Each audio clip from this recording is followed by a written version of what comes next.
जी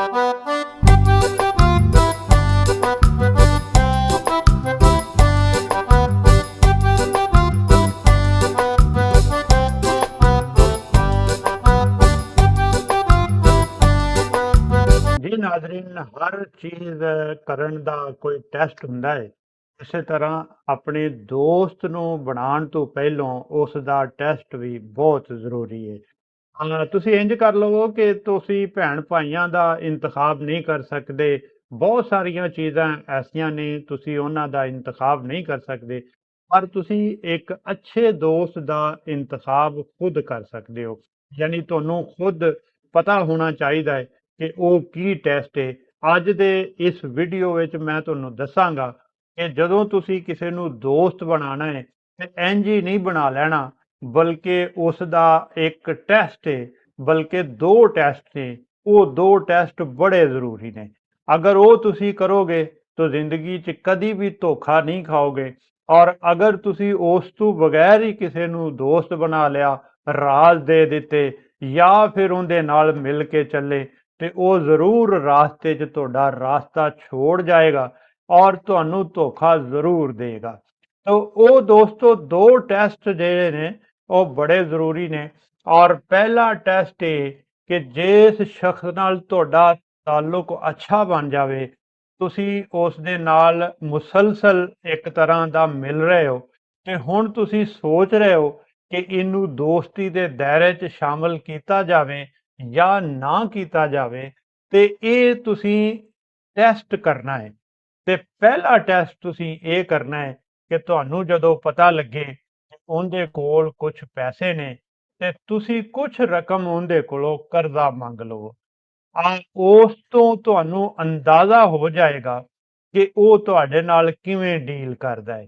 ਅਗਰ ਉਹ ਤੁਹਾਨੂੰ ਪੈਸੇ ਦੇ ਦੇਵੇ ਤੇ ਹਜੇ ਵੀ ਤੁਸੀਂ ਸਬਰ ਕਰੋ, ਹਜੇ ਵੀ ਤੁਸੀਂ ਉਸ ਦਾ ਰਵੱਈਆ ਦੇਖੋ। ਔਰ ਅਗਰ ਕੁਝ ਦਿਨਾਂ ਤੱਕ ਉਹ ਇਹ ਰਾਜ਼ ਕਿਸੇ ਨੂੰ ਨਾ ਦੱਸੇ, ਕਿਸੇ ਮਹਿਫਲ 'ਚ ਜਾ ਕੇ ਇਹ ਨਾ ਗੱਲ ਕਰੇ ਕਿ ਜੀ ਮੈਂ ਤਾਂ ਫਲਾਣੇ ਦੀ ਮਦਦ ਕੀਤੀ ਹੈ, ਆਪਣੇ ਦੋਸਤ ਦੀ ਮਦਦ ਕੀਤੀ ਹੈ, ਤੇ ਯਕੀਨਨ ਤੁਸੀਂ ਹੋਰ ਇੰਤਜ਼ਾਰ ਕਰੋ। ਕੁਝ ਦੇਰ ਬਾਅਦ ਅਗਰ ਉਹ ਤਕਾਜ਼ਾ ਵੀ ਨਾ ਕਰੇ, ਜਦੋਂ ਉਹਨੂੰ ਪੈਸਿਆਂ ਦੀ ਲੋੜ ਹੋਵੇ ਤੇ ਉਹ ਤਕਾਜ਼ਾ ਵੀ ਨਾ ਕਰੇ ਔਰ ਕਿਸੇ ਨਾਲ ਜ਼ਿਕਰ ਵੀ ਨਾ ਕਰੇ, ਬਾਰ-ਬਾਰ ਤੁਹਾਨੂੰ ਤੰਗ ਵੀ ਨਾ ਕਰੇ, ਸਮਝ ਜਾਓ ਕਿ ਉਹ ਪਹਿਲਾ ਟੈਸਟ ਪਾਸ ਹੋ ਗਿਆ ਹੈ। ਤੇ ਪਹਿਲਾ ਟੈਸਟ ਜਦੋਂ ਪਾਸ ਹੋ ਗਿਆ, ਹੁਣ ਤੁਸੀਂ ਦੂਸਰਾ ਟੈਸਟ ਉਸ ਦਾ ਕਰਨਾ ਹੈ।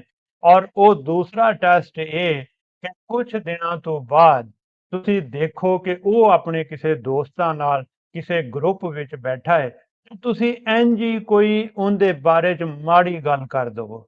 ਜੇ ਤੁਸੀਂ ਉਹਦੇ ਬਾਰੇ 'ਚ ਮਾੜੀ ਗੱਲ ਕਰੋਗੇ ਔਰ ਉਹ ਅੱਗੋਂ ਤੁਹਾਡੇ ਨਾਲ ਲੜ ਪਵੇ, ਤਾਂ ਸਮਝ ਜਾਓ ਕਿ ਬੰਦਾ ਨਸਲੀ ਨਹੀਂ ਹੈ, ਲਿਹਾਜ਼ਾ ਇਹਦੇ ਨਾਲ ਦੋਸਤੀ ਨਹੀਂ ਕਰਨੀ ਚਾਹੀਦੀ। ਅਗਰ ਉਹ ਸਿਰਫ ਮੁਸਕਰਾ ਕੇ ਜਵਾਬ ਦੇ ਦੇਵੇ ਔਰ ਤੁਹਾਡੀ ਉਸ ਗੱਲ ਦਾ ਜਵਾਬ ਨਾ ਦੇਵੇ, ਸਮਝ ਜਾਓ ਕਿ ਬੰਦਾ ਨਸਲੀ ਹੈ। ਇਹ ਦੋ ਟੈਸਟ ਕਰਨ ਤੋਂ ਬਾਅਦ ਅਗਰ ਤੁਸੀਂ ਦੋਸਤੀ ਕਰੋਗੇ ਤੇ ਕਦੀ ਵੀ ਧੋਖਾ ਨਹੀਂ ਖਾਓਗੇ, ਕਦੀ ਵੀ ਫਿਰ ਬਾਅਦ ਵਿੱਚ ਨਹੀਂ ਪਛਤਾਓਗੇ। ਨਹੀਂ ਤੇ ਕਰਕੇ ਵੇਖ ਲਓ। ਇਹ ਮੇਰਾ ਤੁਹਾਨੂੰ ਟੈਸਟ ਹੈ ਕਿ ਜਦੋਂ ਵੀ ਕਿਸੇ ਨੂੰ ਦੋਸਤ ਬਣਾਓ ਤੇ ਇਹ ਦੋ ਟੈਸਟ ਜ਼ਰੂਰ ਕਰ ਲਿਆ ਕਰੋ, ਕਿਉਂਕਿ ਹਰ ਟੈਸਟ ਤੋਂ ਬਾਅਦ ਹੀ ਪਤਾ ਲੱਗਦਾ ਹੈ ਕਿ ਬੰਦਾ ਉਹਦੇ ਤੇ ਪੂਰਾ ਉਤਰਦਾ ਹੈ ਜਾਂ ਪੂਰਾ ਨਹੀਂ ਉਤਰਦਾ। ਤੇ ਨਸਲੀ ਦੋਸਤ ਦਾ ਹੋਣਾ ਬਹੁਤ ਜ਼ਰੂਰੀ ਹੈ। ਬਦ ਨਸਲਾਂ ਜਿਹੜੀਆਂ ਨੇ ਉਹ ਖਰਾਬ ਕਰ ਦਿੰਦੀਆਂ ਨੇ ਔਰ ਬਦ ਨਸਲਾਂ ਜ਼ਿੰਦਗੀ ਤਬਾਹ ਕਰ ਦਿੰਦੀਆਂ ਨੇ। ਲਿਹਾਜ਼ਾ ਅੱਛੇ ਦੋਸਤ ਦਾ ਇੰਤਖਾਬ ਕਰੋ।